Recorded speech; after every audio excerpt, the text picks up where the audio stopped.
Is this former Vice President Joe Biden? Is he on live right now? Breaking news right now. Right now, former Vice President Joe Biden is speaking live. Let's hear him talk tough about Russia. Moving forward this ban, understanding that many of our European allies and partners may not be in a position to join us. The United States produces far more oil domestically than all the European countries combined. Oh, thank you. In fact, we're a net exporter of energy. We were. So we can take energy. We were. Oh, energy. Cannot. See the change? But we're working closely not with oil. Europe and our partners to develop a long-term strategy to reduce marks on the their side of his dependence face on Russian energy as well. What is that? Our teams are actively discussing took one for how to International make this Women's happen. Day. Today, we remain united. We remain united in our purpose to keep pressure mounting on Putin and his war machine. This is a step that you wouldn't know anything about the war machine, would you, Biden? Pain on Putin. But there will be cost as well here in the United States. I said I would level with the American people from the beginning. Well, you haven't. You will level the American people. people. Said defending freedom is going to cost. It's going to cost us as well in the United States. Republicans and Democrats understand that. Republicans and Democrats alike have been clear that we must do this. Over the last week, I've spoken with President Zelensky several times to hear from him about the situation on the ground and to consult and continue to consult with ring. Where's my kickback? European allies and about U.S. support for Ukraine and the Ukrainian people. Big guy here. Thus far, we've provided more than $1 billion in security assistance to Ukraine. Good. Shipments of defensive weapons are arriving in Ukraine every day from the United States, and we, the United States, are the ones coordinating the delivery of our allies and partners of similar weapons, from Germany to Finland to the Netherlands. We're working that out. We're also providing humanitarian support for Wow. The word there.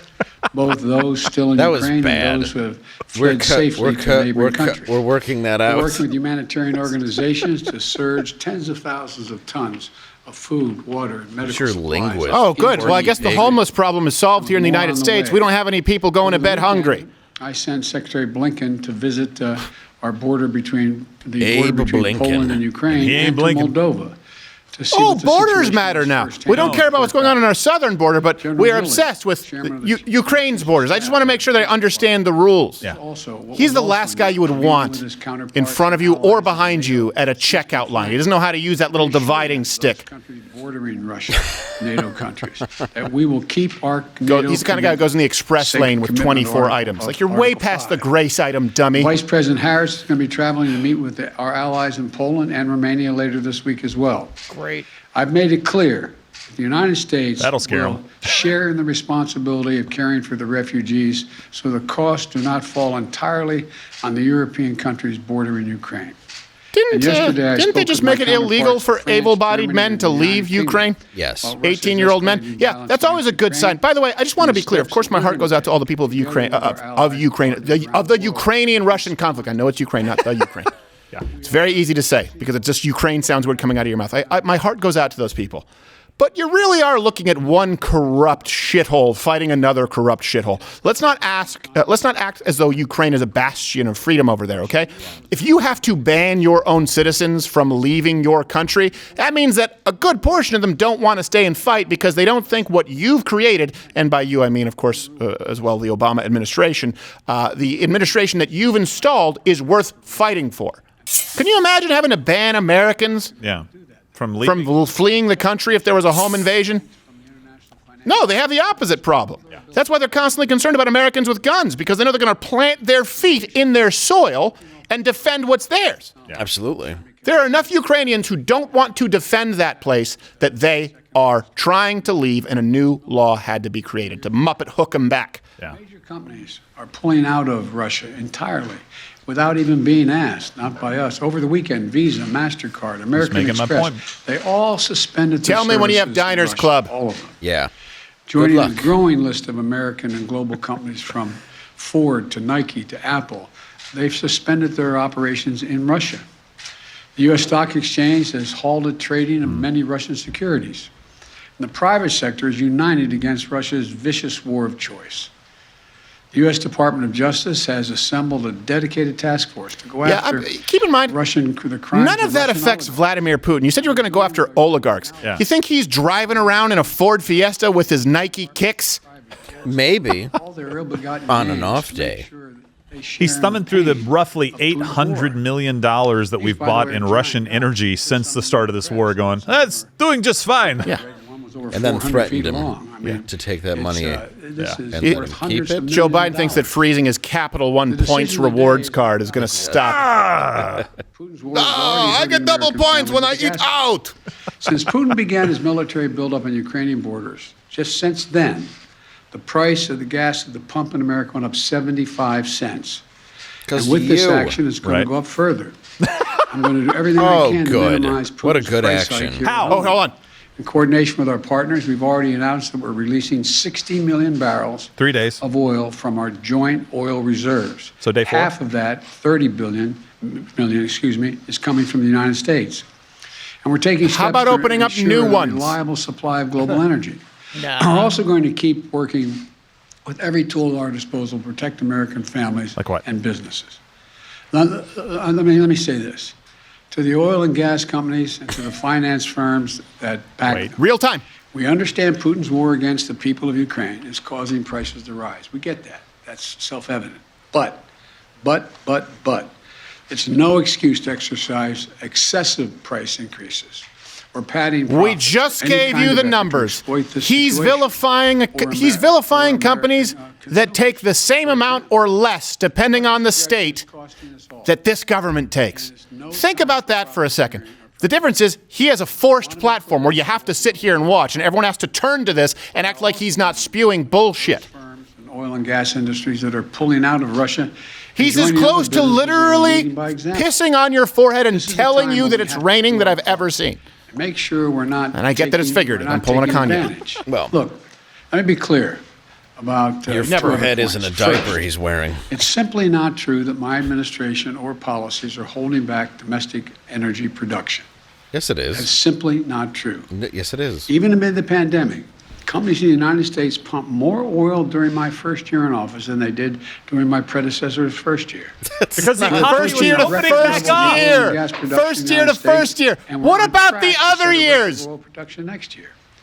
In the United States, 90% of onshore oil production takes place on land that isn't owned by the federal government. And of the remaining 10% that occurs on federal land, the oil and gas industry has millions of acres leased. They have 9,000 permits to drill now. They could be drilling right now, yesterday, last week, last year. They have 9,000 to drill onshore that are already approved. So let me be clear. Yeah, how many did he approve? Do we have that number? How many former Vice President Joe Biden approved for onshore? I believe it was 0. Second, I don't know. I believe it's none. Good number. If not, it's pretty close. protect our economy over the long term. We need to Also, become here's a energy question. independent. Energy independent. Thanks, Joe. Yeah, Wow. wonderful. Tell me He's how going to you talk about do green it. energy. Okay, then I They want to go have back to that point. wean themselves off of Russian oil. It's just not tenable. It should motivate us to accelerate the transition to clean energy. Oh, This of is course. a perspective that our European allies share. And What about the nuclear? Future where together clean. we can achieve Zero greater onshore lease independence.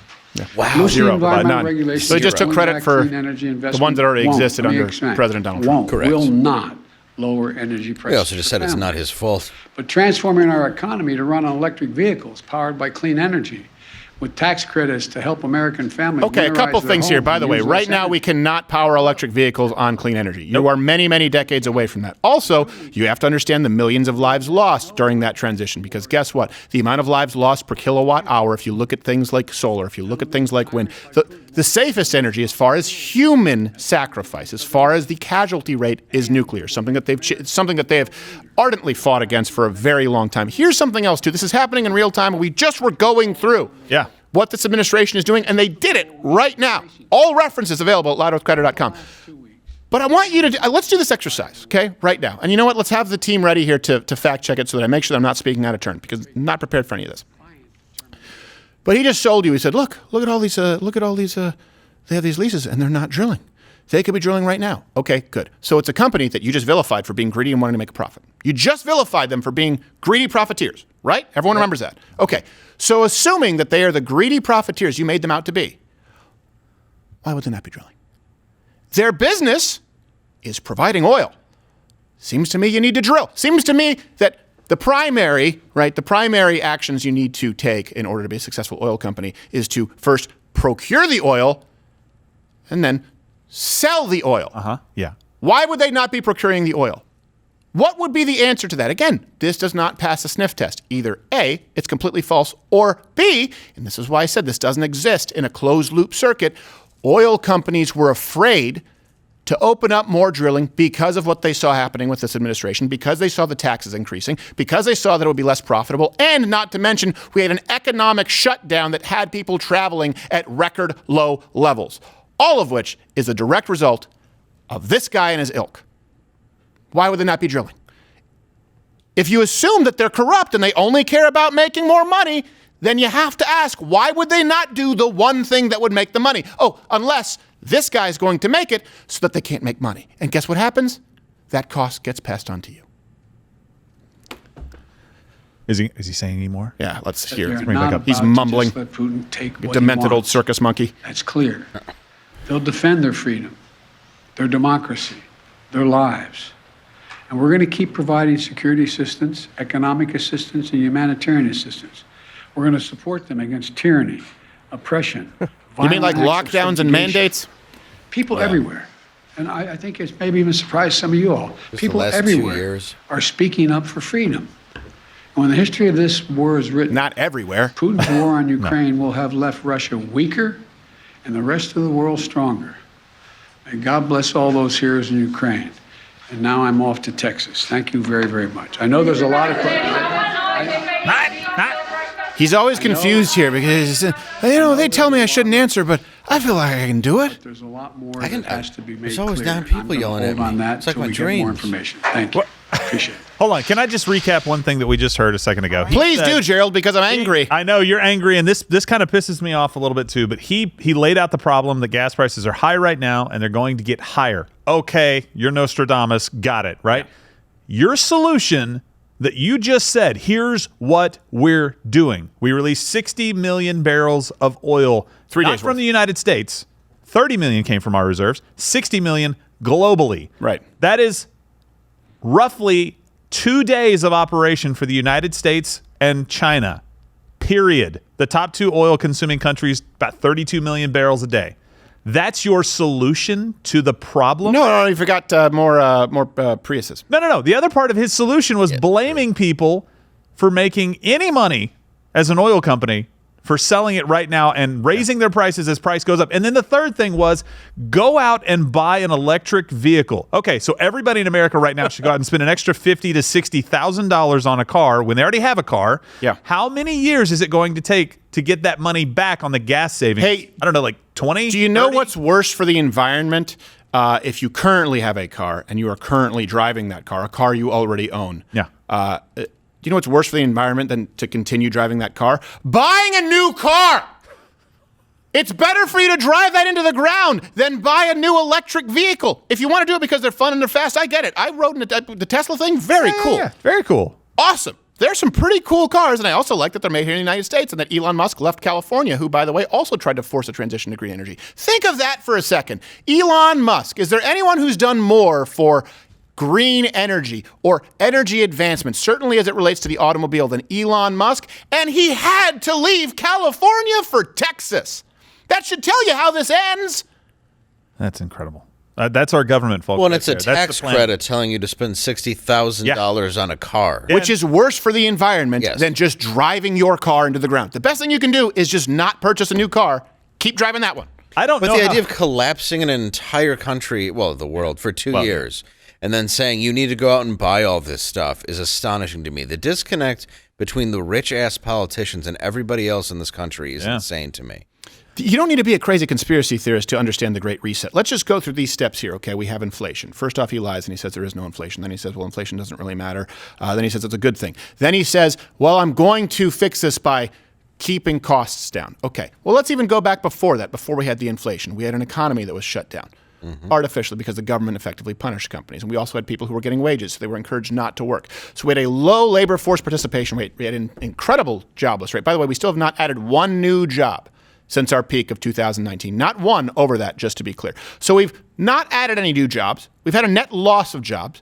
We have record inflation. And by the way, all of this was created by the people who are here to help, the government. Their solution now is we're going to force prices to be lower. By the way, prices that you can't afford regardless, even if we had the power to force them to be lower. We're going to enact energy policy under the guise of climate justice that will, he just said it. I'm not straw manning him here. You can rewind this 85 seconds where he said the price of gas, the price of energy, ergo all goods and services that you use in your daily life, will go up while trying to force you to buy or encourage you to buy cars, green cars, which are unbelievably more expensive than the average vehicle, and certainly your old beater that you're driving. This is the solution at this point. And then vilify oil companies. Oh, and by the way, we also just declared BlackRock too big to fail. That's what Elizabeth Warren was pushing for. Who's a $10, $12 trillion company. How much are they right now? It's definitely $10 trillion or above. Yeah. Who are buying up all of the real estate so that they can create a permanent renter's economy because you will own nothing and you will like it. Everything will be out of reach. You can't afford it. They'll try and provide a credit so that you can maybe try and put yourself into more debt to purchase a new car that you don't need while you're renting from a house that is being leased by one of the world's, not one of, arguably the world's most powerful company that has ever existed, who, by the way, are guaranteed by you, the taxpayer. Doesn't matter if they go bankrupt and bail you up. You're going to bail them out anyway. You will own nothing and you will like it as we fight for freedom of Ukraine. Send our boys to war to fight for freedom in this Ukrainian conflict. Yeah, that's what we got to do. That's what, okay. You mean free? What is freedom? Let's define what freedom is. Can we define what freedom is? The freedom to travel, the freedom to purchase any goods and services that you want, provided that it's not harming anyone else or that it's illegal. The freedom to choose what goes into your own body. The freedom to, as an employer, allow your own employees to choose what goes into their own body. Think of how bastardized that is. When you talk about an employer mandate, it's not only forbidding people from choosing what is forcibly injected into them, it's actually telling employers that they're not even allowed to permit their own employees to make their decisions. You will own nothing and like it. You will have no freedoms and like it. And we'll send the rest of our soldiers off to fight wars in which we have no vested self-interest. Watch Louder with Crowder live, Monday through Thursday, 10 a.m. Eastern.